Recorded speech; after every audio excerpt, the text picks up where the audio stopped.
Pag-uusapan naman natin kung gaano ka katanga. Kasi binaliktad niya daw si antonym. Tas ang labas, minot na.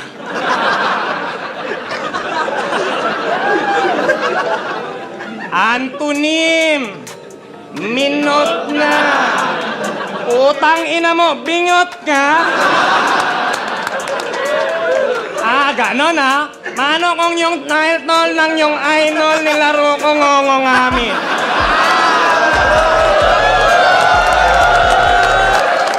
Nitong nakaraang buwan nga ay nailabas ni Sir Enigma ang isa na namang solid na lineup na nakapaloob sa Pakus Ganay 8. Kung saan ay muli nating makikita ang hari ng Pakus Ganay na si Sak Maestro.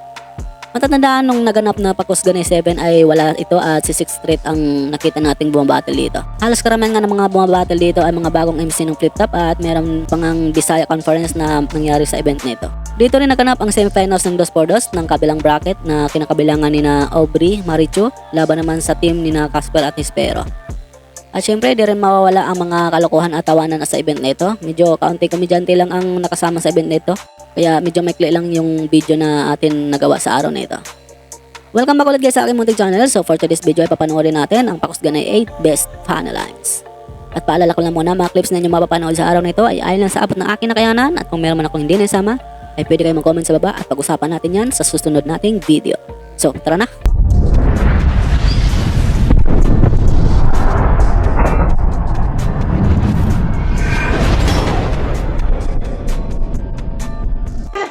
Siya yung Eva kay Adan. Tangnang to. Adan, payag ka, ganito kalaki yung hinugot sa tadyang mo. Ang inasesaryan pa ba yan? Eva, ang puta. Ang dami mong nalalaman. Kung ikaw yung kumagat ng mansanas, pwede ka nang isama sa handaan.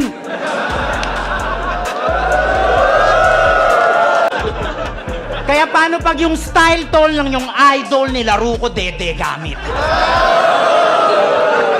At pumatol sa may tao na yung dede peke awit.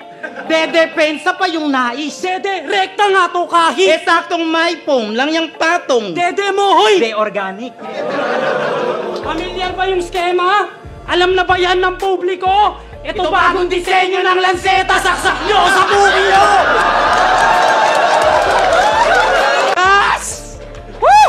Ang lakas ng imagery! High na high! Ngayon alam ko na kung ba't si Zenlook gusto maging butterfly! Tang-inan to, yung kababayan ko, imbis na maging isdang oro, inimpluwensyahan mong maging paru-paro.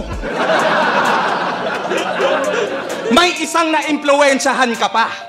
Ang pangalan, Tulala.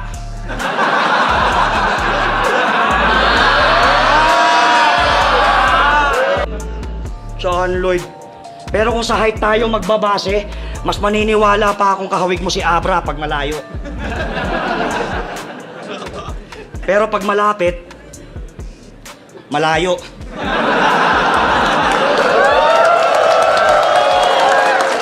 Isa nga ngayon si Tardy sa mga battle MC na gumagawa na rin ng pangalan sa Flip Top at isa na rin siya sa mga inabangan ng mga manonood na bumatel. At isa na rin sa may tutorial na malakas na battle MC sa taong ito. Although di naman siya pinalad ng makaakyat ng second round ng sa buhay ay kitang-kita mo pa din ang husay nito sa battle. Kalaban nga niya dito si MP3 na isa din sa mga nakikilalang bagong muka ng Flip Top. Magaling din naman ito magpatawa at kaya din itong bumitaw ng mga linyang pang technical. Sa tingin ko marami pa tayong aabangan na malalakas na battle sa dalawang ito at malamang mas lalo pang mag-i-improve ang sulat ng dalawang to sa susunod nilang battle.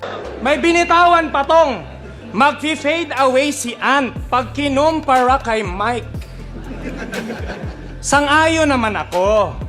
Pero fade away ganto? Ampaw! Michael Jordan yung fade away tapos shooting form, Pacquiao! Itsura nito, para kang nerd pag titignan. Alam nyo ba paano to mag-layup? Ganto, oh. Parang nagsaserve na sa Kristan. Boss, hinati niya daw yung Surigao, kaya sorry na lang.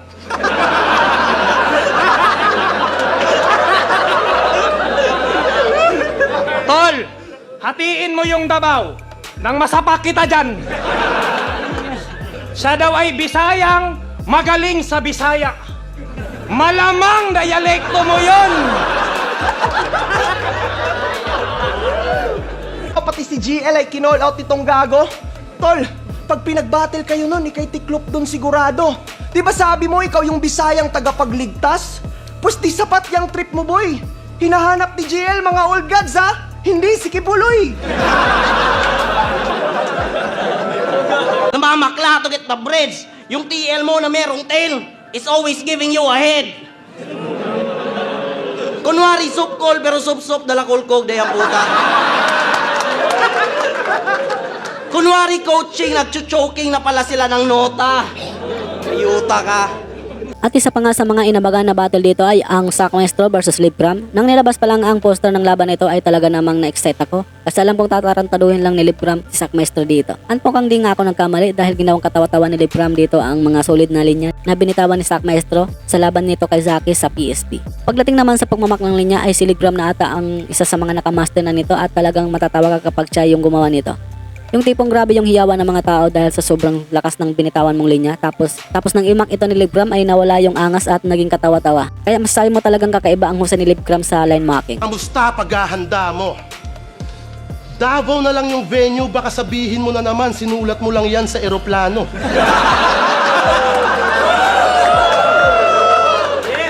Magyayabang na naman ng 2 days prep tapos hindi niya kabisado. Pero nangaapak yan ng skull hanggang durog at sobrang bloody. Tila ayaw ba mag-start nitong wasak kung Kawasaki? Sak, ano nangyari?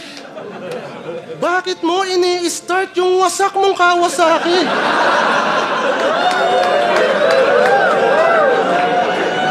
Bubo ka ba? Alam mo na ngang sira, ginabrum-brum mo pa? Ganto ba talaga yung adik sa Davao? Ultimo tawa susuyupin. Yung ayos yung aayusin. Yung sira yung gagamitin.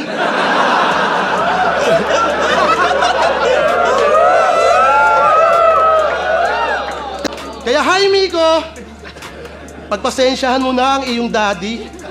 May ganun talaga na pangyayari. Baka pang bully pa sa'yo yung katangahan niyang sinabi. Huwag mo na lang sanang patulan. Pagdasal mo lang palagi. At huwag mo sanang manahin yung wasak niyang Kawasaki.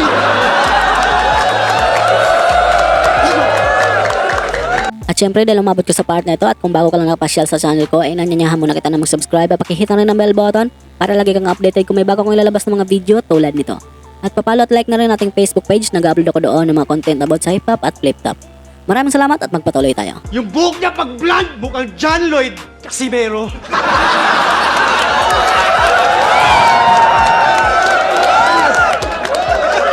Hindi lang Piolo Pacquiao. Piolo Pacquiao. Shit, sa tanan na ako nakabugno, kini si Undorang MC nga maghilak samtang galolo. Wala paslot ang ihang luso. Pirting lolo inig mamaklad. Ikalit na siya og hilak kaya nito asawa ginaladla. Alam nyo bang boksingero na siya? Pag nagtitraining ka nga, naka-boxer ka pa. Tangina, boxer na, naka-boxer pa. Ang tikas mo naman. Sobrang-sobra na pagka-boxer ng insan ko na yan. Tangina, boksingero. Sack Maestro. Tapos yung panga, pagento. So ano yung headgear mo? Box ng sesto? Yung iba batak sa boxing, eto nagbo-boxing ng batak.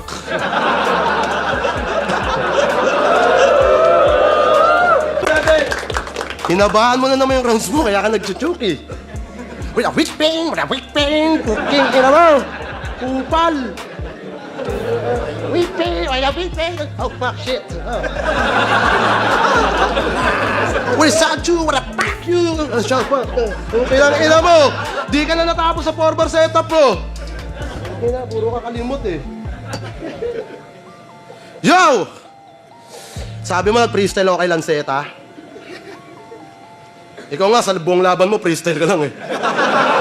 Ilang event yun? Di kita sinumbatan. Yun to, big deal ba sa'yo yun pag nag-freestyle?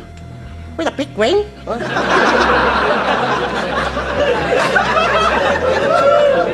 At dito na nga nagtatapos ang aking video sa araw nito. Maraming salamat sa inyong panonood at sana ay nag-enjoy kayo. Maraming pong salamat sa mga solid supporters natin dyan na walang sawang pagsuporta sa channel ko. Thank you guys. Babawi din ako sa inyo sa susunod.